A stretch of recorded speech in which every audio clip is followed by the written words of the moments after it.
welcome to another episode of Fully Engaged. I'm Connor DeLynn. I'm Briosha. And we have an awesome audience in the crowd here tonight. We just started talking to them for a few minutes, and we kind of have a cool theme to this night.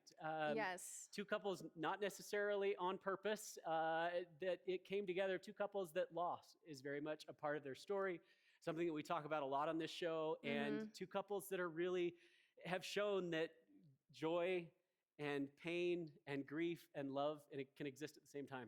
Right, totally. And honestly, the first couple that we're having on, they also lost their son as well. I'm excited to hear from them.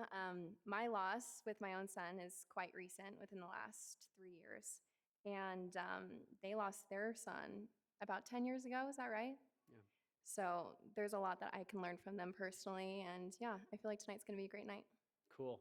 I do think we want to do this. We don't necessarily do this all the time, but for this show, we recognize that there are going to be spirits there of those on the other side that are going to join us here that always do in these moments, and we invite them here. And we actually thought, just to get started here tonight, that we take just a quick moment of silence, of presence, of gratitude as we step into that, in remembering Kim, in remembering Mitchell, remembering Romeo, and anyone else here that you might feel close to, that we can kind of have that shared moment, and then we'll jump into this interview, all right?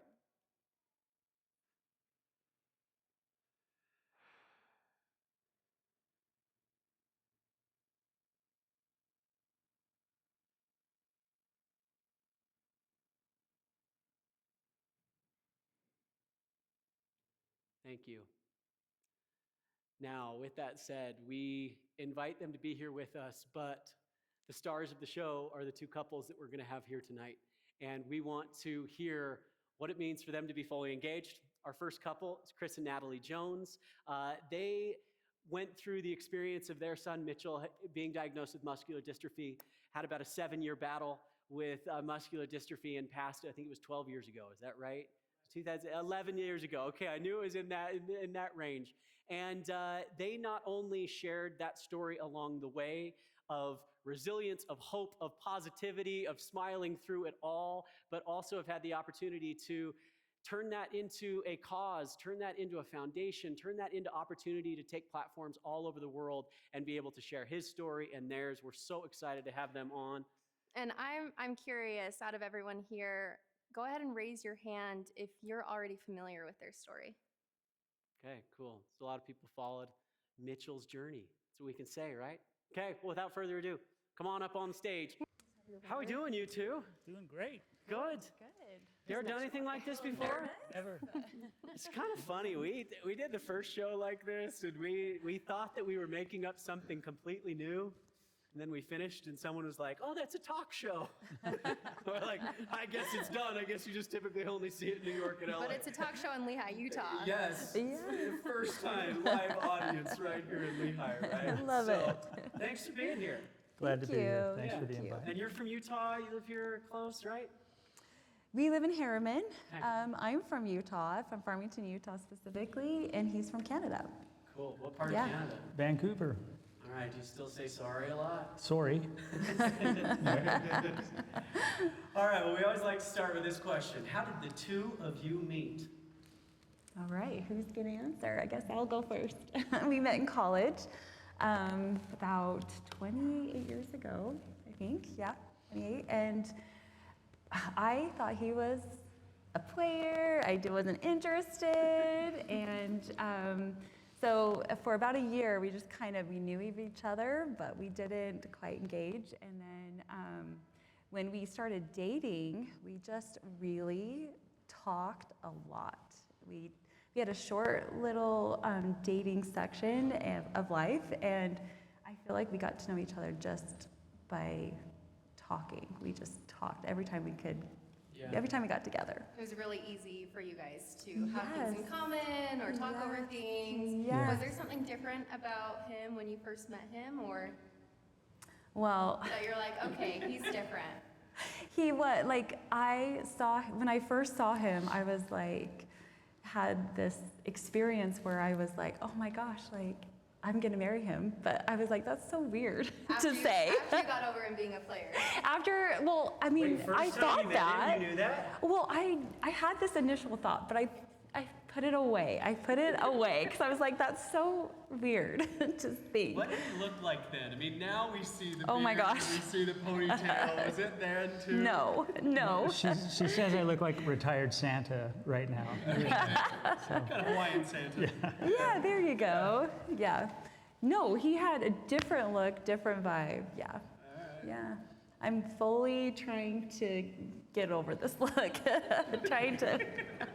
I love it. I love it. Over the look. Yes. But it's this long, so this has been a long battle of getting over it, I can tell. Maybe that's the wrong way to say it. I don't know. I'm pretty sure I've heard they love the looks. I do. It's fun. Yeah. That's It's awesome. fun. It's just different. All right, so you knew pretty early on. What about you? I didn't have like the feeling she had immediately, but I was like, wow, she's really pretty. And, I was student body president at this college, and I was really interested in her. She worked at a law firm. She was a paralegal, and she'd walk by the hall, and her perfume was so amazing, and she looked so cute.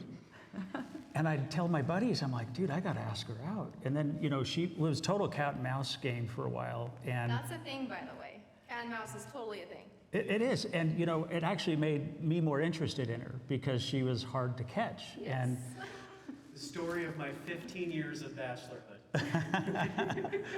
yeah, so she was, but then we got to a point where we started, like, we'd go on a date or two here, and I'd call her up, and I'd be like, hey, what are you doing tonight? She goes, well, I have plans. And obviously, without a script, she would never tell me, like, she taught me early on, you don't need to explain yourself to anybody. And so she did that with me. She goes, I got plans. And I'm like, okay, who's she taking out? Who's she dating? And, I had no claim to her yet, and so, but anyway, at some point, we had a friend that, this was the last kind of thing. I said, hey, you want to go hang out? And she said, well, I'm going to go play tennis with this guy. And my heart just went, boom, hit the floor. And then I had to, no, it wasn't bad. Like, we weren't dating. But that's when you knew you liked her. That's when I knew I had to, put a ring on it. Game, set, match. Yeah. Are you a tennis player? Are you She's such a cute not a tennis pro, player. Okay, but I she's a love tennis player. it. We're both tennis players. Okay. Oh, That's what I'm fun. asking. Okay. Okay. We'll have But to play a match. That locked him down. It did. I got Yeah. a racket that night. I That's bought a racket. I was ready to go. Yeah, he did. So you said you dated short, so you must have gotten did. married pretty quick then. That was the We code did. word. Yeah. How fast? Well, her dad, I went to ask her dad for hand in marriage, a tradition, and he said, well, I'd really love it if you guys waited a little longer, because we dated maybe sincerely 4.5, 5 months. And we were engaged 4.5, 5 months, and we dated That's only true. a few months prior to that, so 7 months maybe total of really seriously getting to know each other. So he said, well, I'd love it if you'd put off the date. And I said, okay, well, we'll think about it. And then we realized her older brother couldn't make it, so we just pushed the wedding off a week. And he always jokes with us about that, So that Only. That was my compromise. Only a I'll week. wait one more week. I'll wait a week. I love it. I'm not waiting anymore. That's Yeah. awesome. So when did you know that she was the one? It kind of happened gradually and all at once. Very quickly, I found her to be a person of depth. And, I think relationships are a bit of luck and acquired skill, you know? And I think I lucked out. I hit the jackpot because we were fundamentally compatible. Not to say that things haven't been hard and we don't, have arguments or whatever, like every normal couple, but we were just really, I knew within 2 dates, 3 dates. Yeah. It's awesome. It just feels kind of different when oh, this is for real. Then it gets a little scarier because you're like, ooh, this is the real deal, right? Yeah. Yeah. All right, so you get married. Talk to us about, obviously we want to get into Mitchell's journey. I'll use that phrase, right? But what was life like prior to even having kids and starting that? What were maybe some of the struggles or ups and downs? Who's going to start? Well, we're poor as church mice, and so we lived in a basement apartment filled with spiders of every kind, and it was amazing. But, we learned to just get by with nothing and realized that we were the richest people on earth. We just enjoyed our time together, and we'd walk across the street to 7-Eleven and, you know, rub the few quarters we had to go buy a Slurpee on a date night, you know? Right. And that was And fun. you guys always knew that you wanted kids together or wanted a child? Yes, yes. Yeah. I think we wanted lots, but I don't know what lots means. It's different for everybody, but Yeah. we wanted a bundle of children, yeah. Yeah. Yeah. And you have 3, is that right? Well, we have 4 counting Mitchell. 4 counting, okay, Yes. I thought it was 3 counting Mitchell. Okay, Yeah. 4 Yes. counting Mitchell. Yeah, 4. Okay. Yeah. And where did Mitchell fit in that? So Mitchell was our 3rd child. So we have Laura Ashley, who's our oldest, my only girl, and then I have Ethan, and then Mitchell, and then my youngest Wyatt, who's graduated. So we're almost Okay. empty nesters. Yeah. All right. How did becoming parents change you both? I had a moment in the shower when we found out she was pregnant, and I'll never forget this. You know, there's some moments in life that you just permanently burn into your mind, and I'm sitting there washing my hair, and my heart hit the floor. I was so scared. You know, I'm now going to be responsible for another life, and I still felt very much like a child myself, you know? How old were you at this point? Too young, Yeah. you know? I can relate. You know, it's odd because, you know, we get married so young in our community and culture that we, you know, we don't even know ourselves, let alone the partner we're marrying. And so, again, luck. But I was so scared for a moment. And then that lasted maybe a minute or two. I had a momentary existential crisis, and then I was like, this is it. You know, I've always wanted to be a dad, but it's one thing to think about it and have it actually happen, you know? Yeah. Yeah. How about you? And for me, I always wanted to be a mom. It's like what I dreamed of was to be a mom. I knew that was my destination in life, was to be a mom. I guess we can get to things later, but yeah, I wanted to be a mom. It was like my goal. No, go for it. What were you Yeah. gonna say?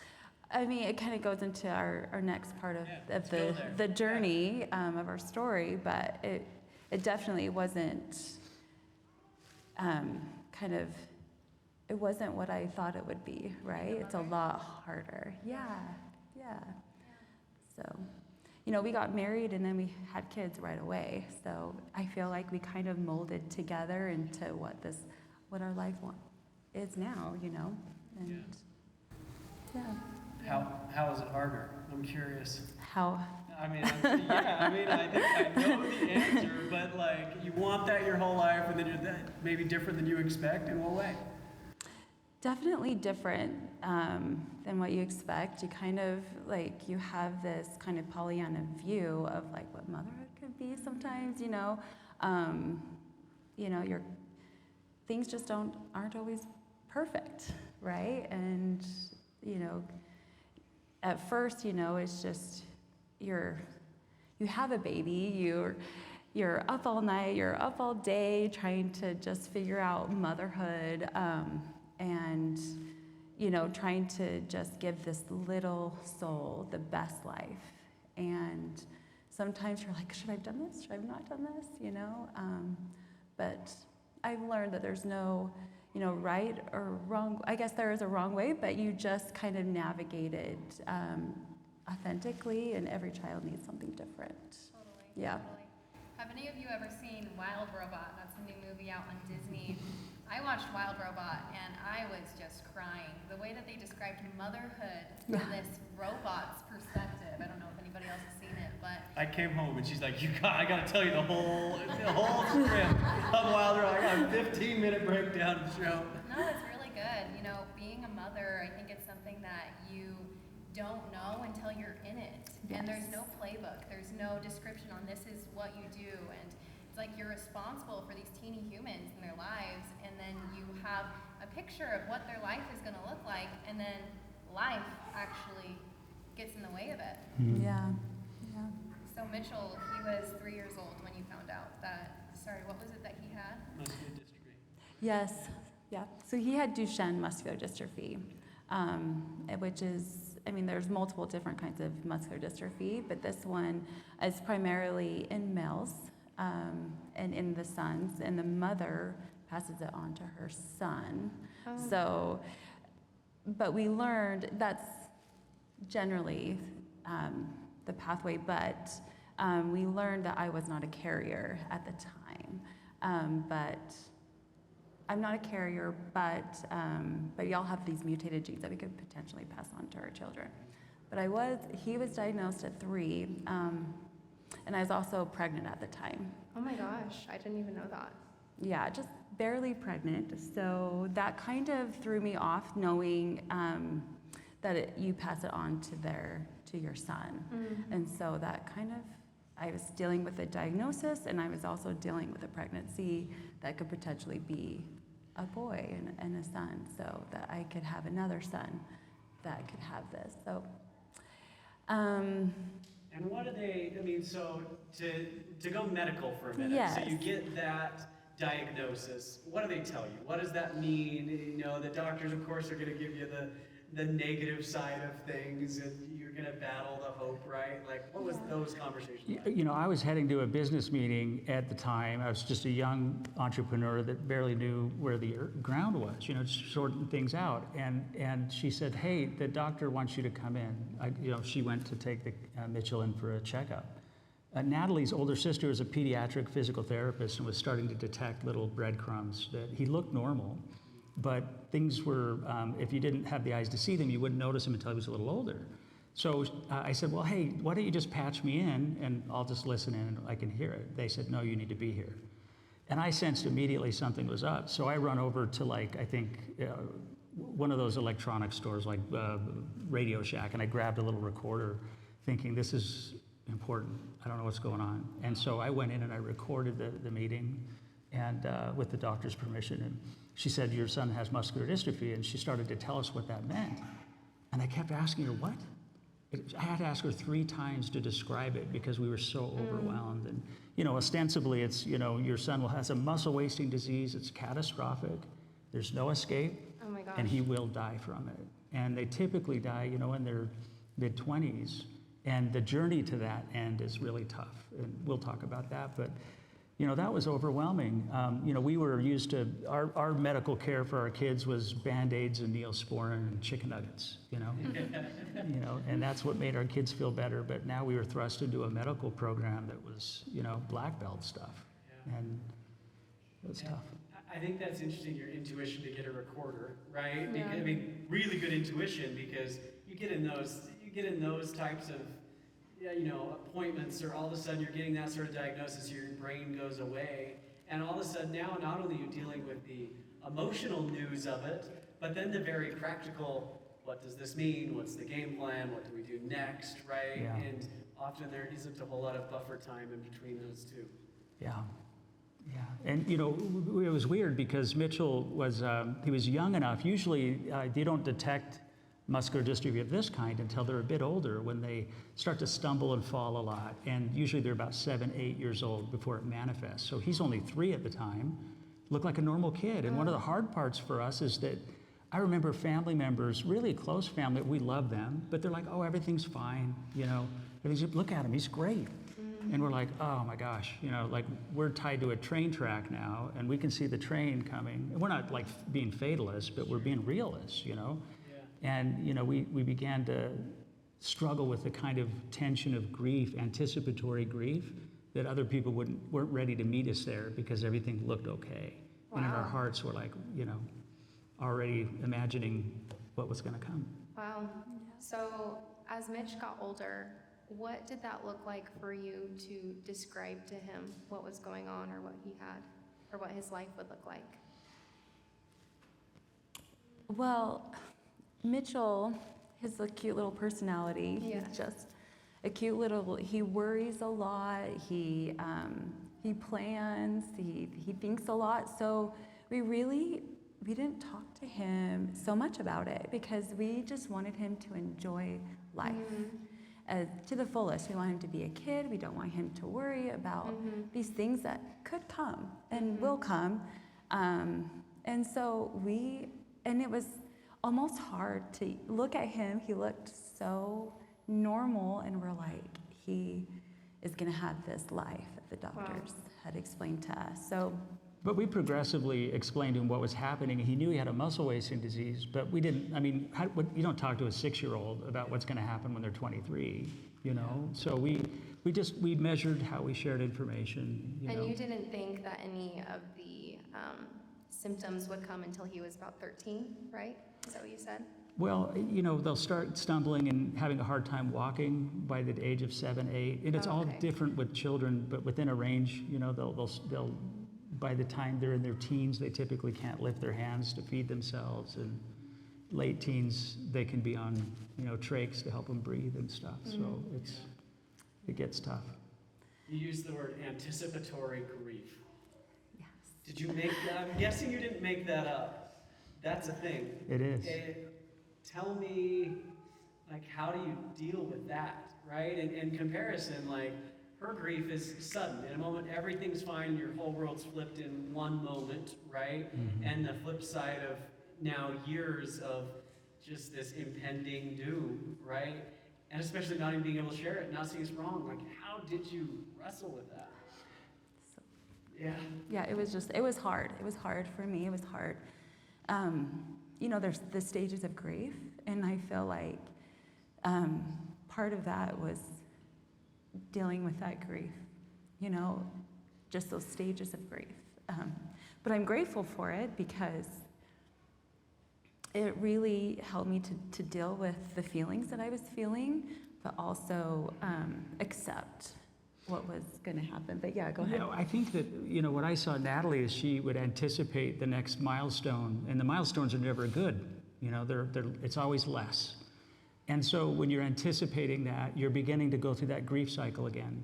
You know, the denial, the bargaining, and all the things we do again and again and again. And it gets worse and worse and worse. And there's a certain isolation, at least in this particular diagnosis, when they don't manifest yet.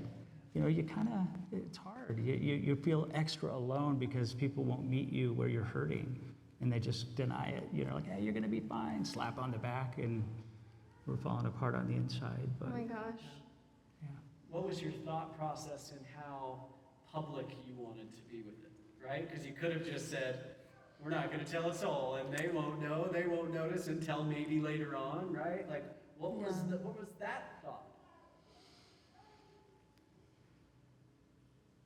Well, you know, I think we were pretty private people. We don't share our stories really ever, except for Mitchell. We just, for some reason, felt compelled to became our therapy to talk about it, you know. But Kind of like an online journal? pardon? Like an online journal? An maybe? online journal, yeah. It was sort of my therapy personally. Right. Like I relate to that. yeah. Yeah. I have a question for you. After the diagnosis and the grief and everything that was going on, how did that take a toll on your relationship? How did that manifest in you guys as a couple?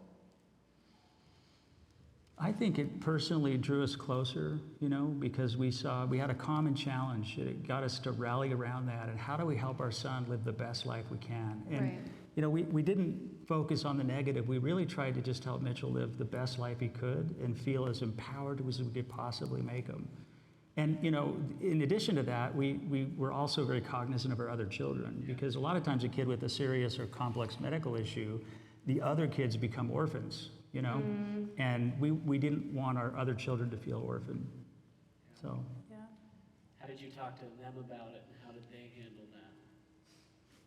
you know, can I just say, like, I think it was progressive too. It was, you know, it all happened when all the kids were young. So Mitchell's got a muscle, you know, condition, and he's not as strong as you guys, and that was about all we said.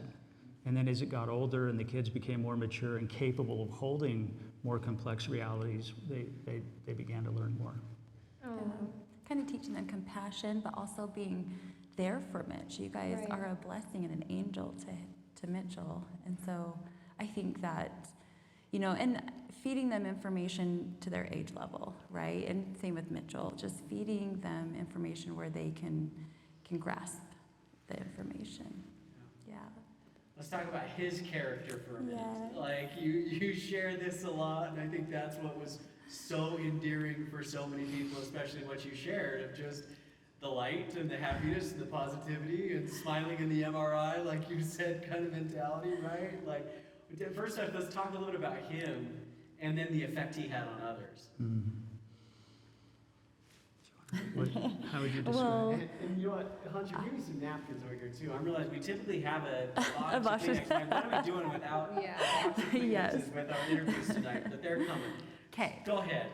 Oh, Mitchell was just a light. He had this fun spirit. He loved to tease his siblings, and he was also just the sweetest boy and very obedient. He was the one kid that when I said to do his chores, we're going to do our chores before video games, he was the one up early doing his chores before I was even up. I see him washing the windows and reading and doing all of his things before he did his chores. He was just the most obedient boy and just wanted to be the best boy. But he was just so much fun.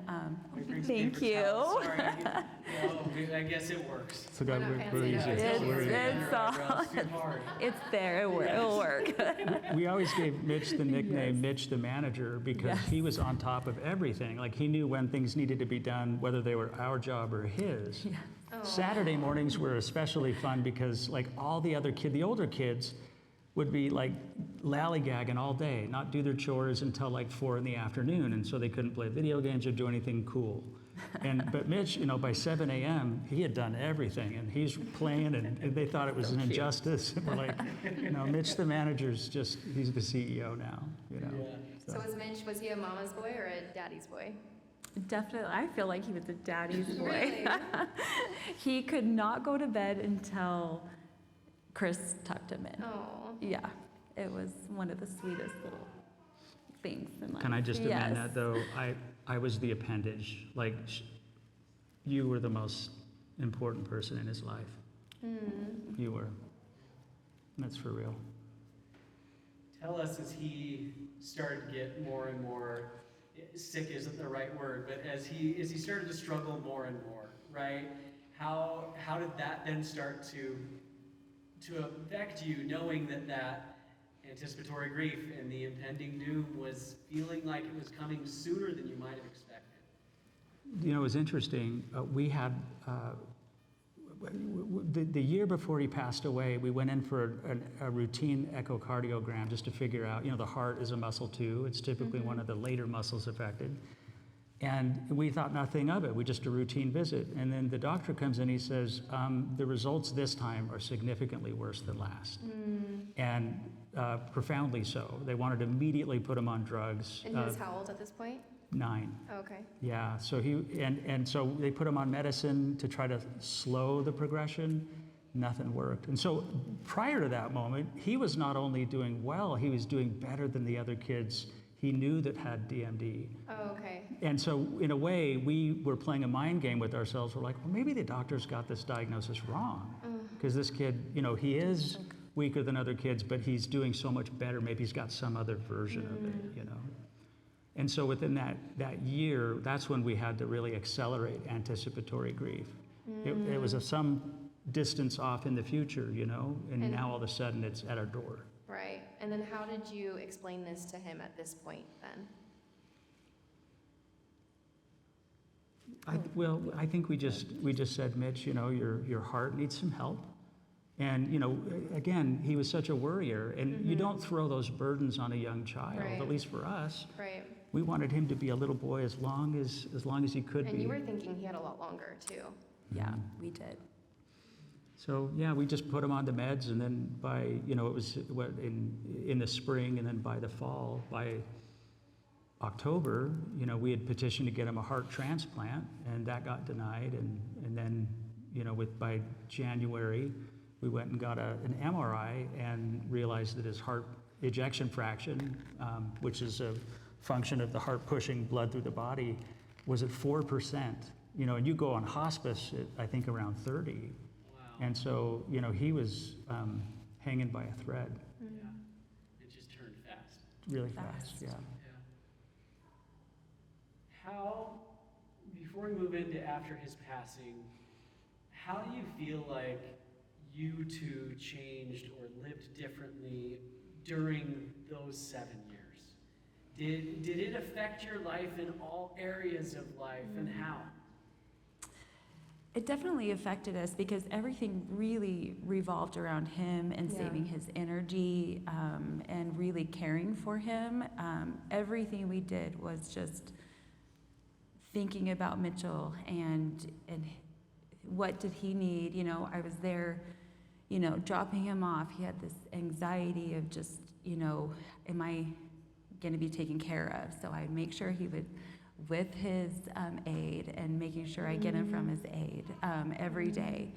And so all of our vacations, everything just really revolved around him. And so after his passing, it kind of was hard to just change my routine. I was just like, I got to do this for Mitchell. And I was like, oh, like that was hard, but we'll get to that later. But yeah, our life really revolved around him. Our kids helped him, you know, get to the dinner table, and those kind of things. Could I just add, though, at the same time, though, we tried to inject normalcy, you know? I mean, Mitch could still walk, Yes. but he'd need Yes. help getting up off the floor and things like that. But, you know, we tried to just, whatever was going to happen regardless. So we just tried to live a life that was as normal as possible, too. And that's what Mitch wanted, yeah, to be combination. normalized, yeah. Yeah. Yeah, that was just kind of on the back of our minds, all of our minds. Well, yeah. she became the caretaker, and that was her whole identity. You know, it was like, this is my mission now, and everything I wanted in my life is now, you know, either dashed side. or put on hold, and that was Natalie. Yeah. So let's talk about the loss.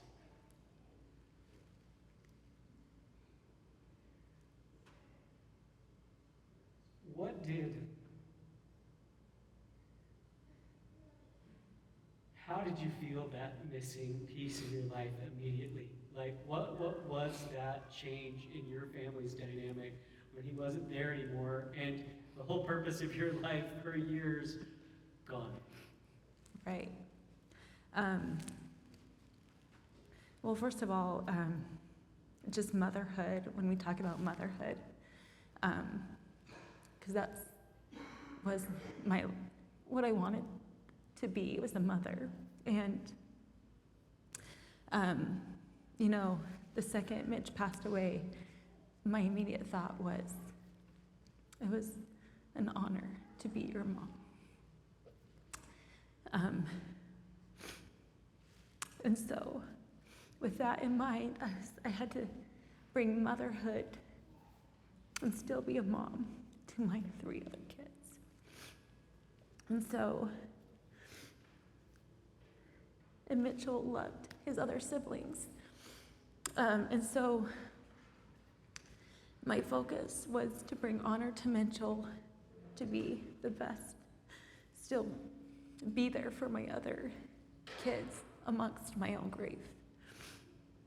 And that's what I tried to do, was just be there, but we were missing Mitchell and this hole in my life. And I feel we tried to talk as much as they wanted to, and each child had their own grief journey. And sorry, I think I'm talking too much. No, you did great. You said he was the speaker, and we said, no, that's why we want to hear from you tonight. So yeah, so I just really turned my focus and honor Mitchell by being trying to be there for my kids however I needed them, for however they needed me.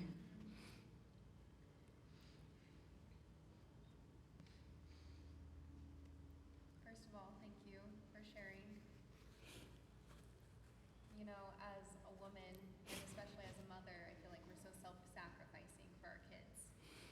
So at that point where you lost Mitchell and you're grieving him, but you're there for your children, you're there for your partner, you're there for your community and your family, do you feel like you were able to even be there for yourself, or feel like you were grieving for yourself at all?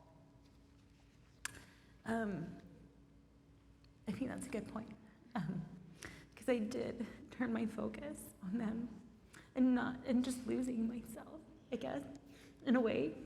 I think that's something that I learned, was by taking care of myself, I was actually taking care of them, but that was such a learned process for me.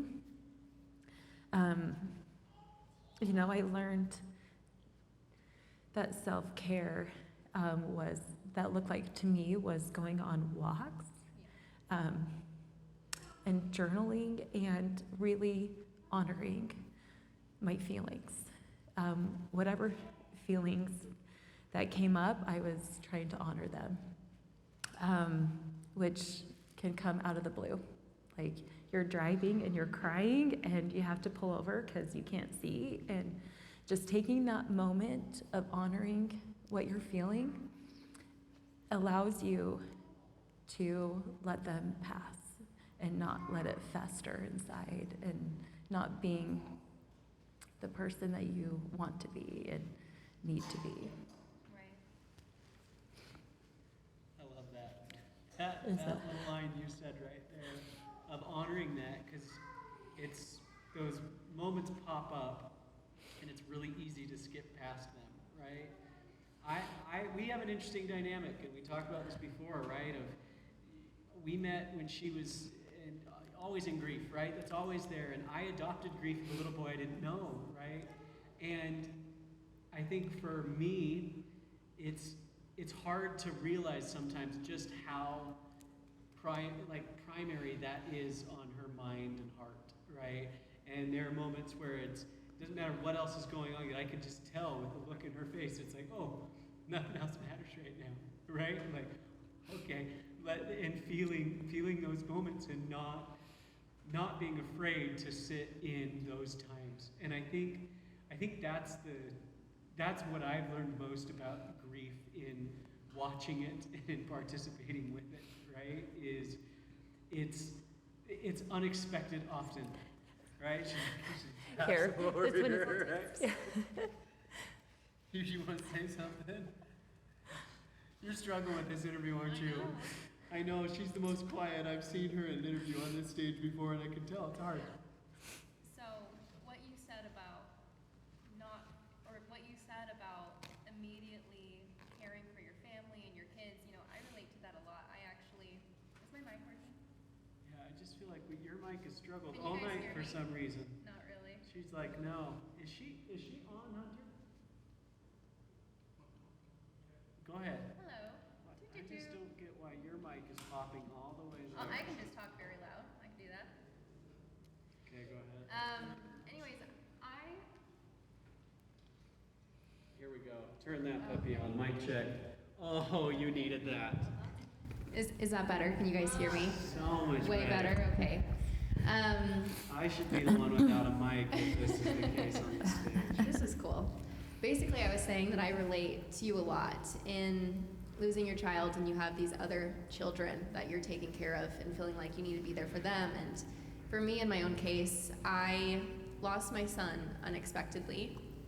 And I actually was pregnant 3 months later with my little girl who's here today. And you know, that was really healing for me and so amazing. But it was one of the hardest things I've ever done. And for me, it was learning that I was able and free to grieve my son, but then also able and free to feel love and joy of creating new life too.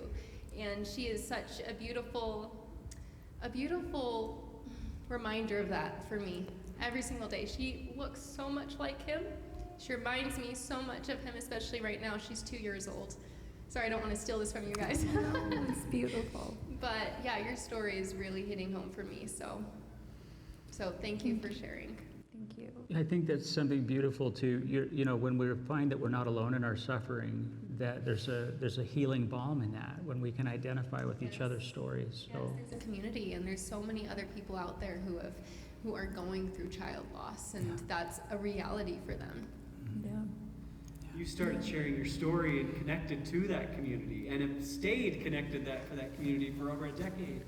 How has that changed your lives and your perspective on life of you're around people all the time that are going through the anticipatory grief or the grief that just occurred, whatever it might be. Why and how is that still a part of your life with the community? Yeah, that's a great question. I took a little break because I needed a little in the last year.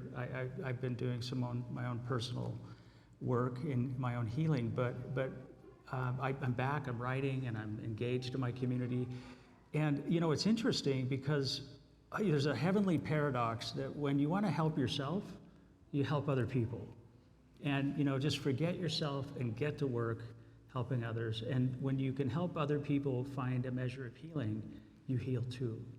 And I think that was something I believed in and knew, but I never experienced it. Just like raising children, it's this abstract concept until you start experiencing it, and then it's really different. And so when I listen to people's stories, a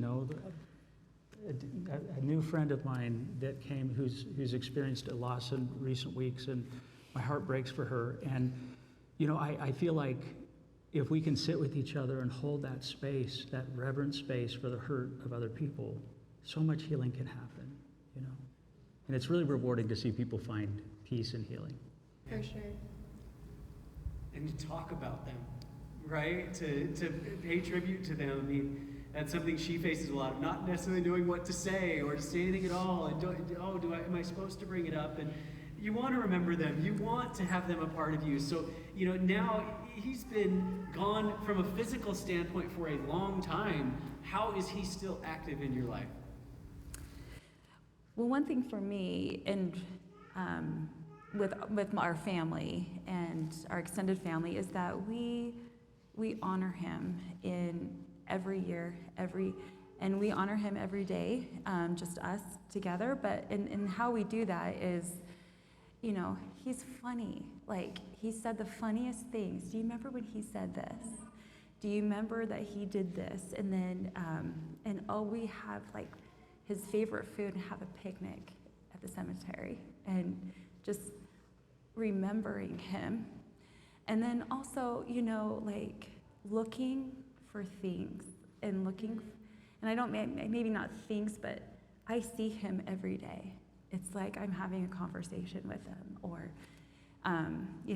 he loved birds, and wish he had a bird, and he loves sunsets and sunrises, and you see birds at the time, but, and when I see birds, sorry, I'm having all these thoughts, but when I see birds, I just am like, and they come, close to me sometimes, I'm just like, hi, Mitch. I remember you, and you're with me. No, that's beautiful. I think it's really cool that you guys practice honoring him every day, and then also practice communicating with him through these little signs like birds or maybe butterflies. Butterfly, yeah. My sign has been butterflies with my son, and it's been really interesting because I'm realizing, just like any other relationship that you'll have with a person, my relationship with my son evolves. So it started with butterflies, and then it kind of went into rainbows, and recently it's boats, which is so random. Yeah. He passed when he was 2.5 years old, so I'm like, do you like boats? Is that what's going on here? So cute. That's cute. Yeah, it used to be butterflies. They just would come fly and then fly away just right where the cemetery was, and then it just kind of moved to birds. And then,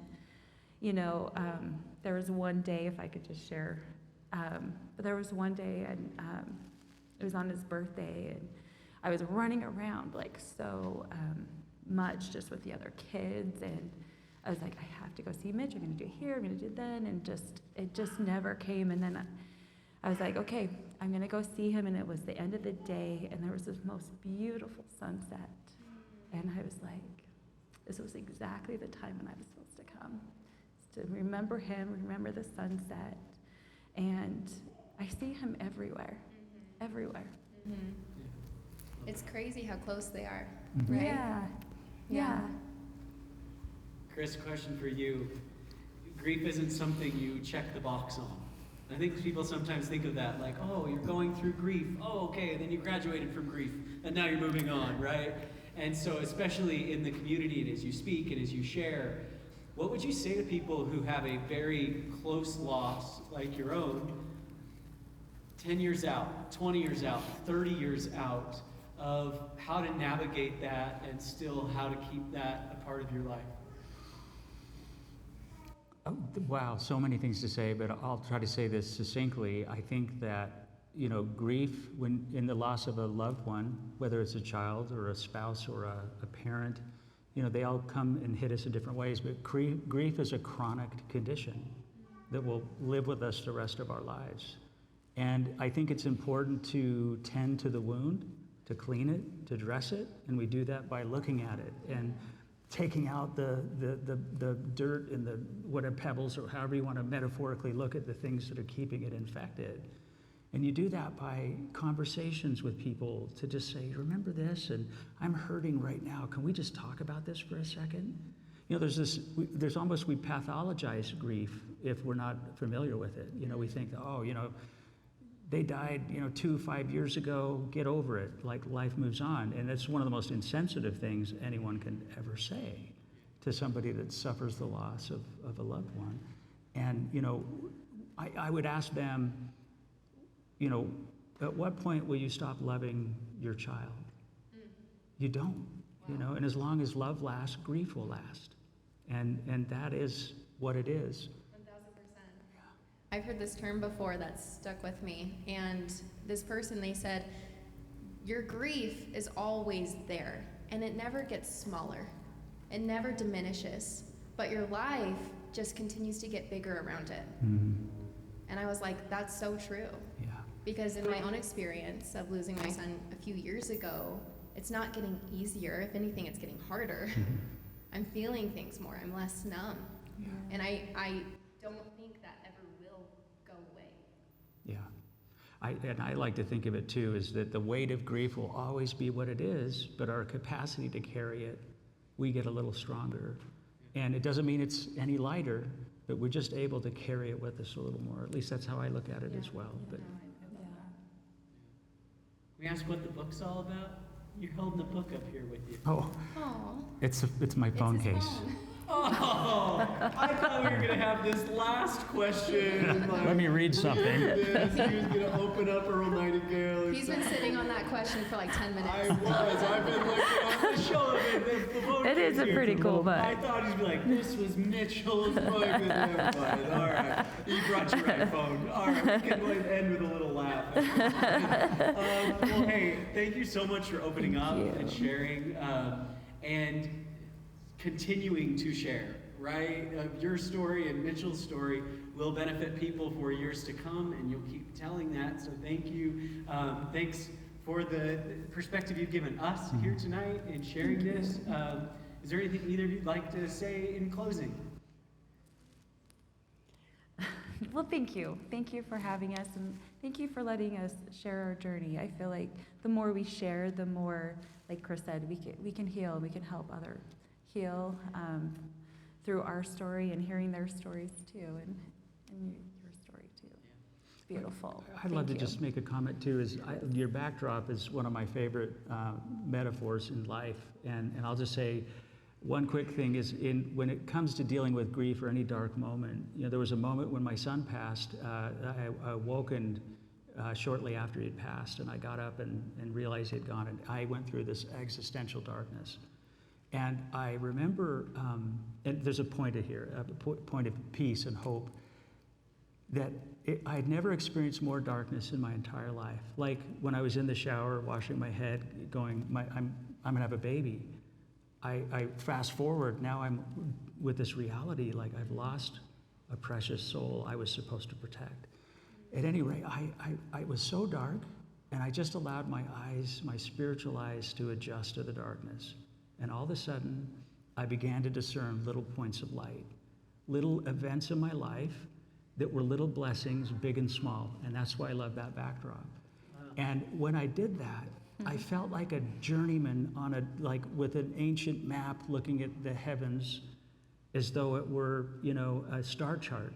And I realized all these things connected, and that I wasn't alone. And all the events that happened in our life, and we haven't even got into this, but there were so many points of light that connected in our journey. And so my hope is that other people can look at their own life and begin to connect those little points of light in their life. Because if I got help up to that point, and I could see that hand of heaven behind me, I can step into the future knowing that it's not going to be any different. You know, those blessings will come into my future. I don't have to worry so much about that. It helps me deal in dark times to look upward. You know, when I close my eyes to the darkness, my real eyes open and I can see. Your spiritual eyes. Yeah. I love how you said that. I've never heard that before. That's beautiful. I'm gonna look at our backdrop a little differently now. I love that, and I think it's that visual of, man, when you're somewhere that's really, really dark, right, out in the middle of the ocean or something like that, and it's that overwhelming darkness, and then those little bits of light are what open that up. I love that. Yeah. Well, a lot of light shared on this stage tonight. I appreciate it. Thank you. You got through that, and halfway through that, I felt like you came back. I might have cried more than you today. That's new for us. All right. Well, hey, thanks so much for joining Thanks for having us. That's this episode, and we appreciate you guys. Oh, and we totally forgot. She has a gift for you. At the end of every episode, she has a gift. You better take the microphone so you can explain it. Yes, But okay. you already saw it kind of previewed.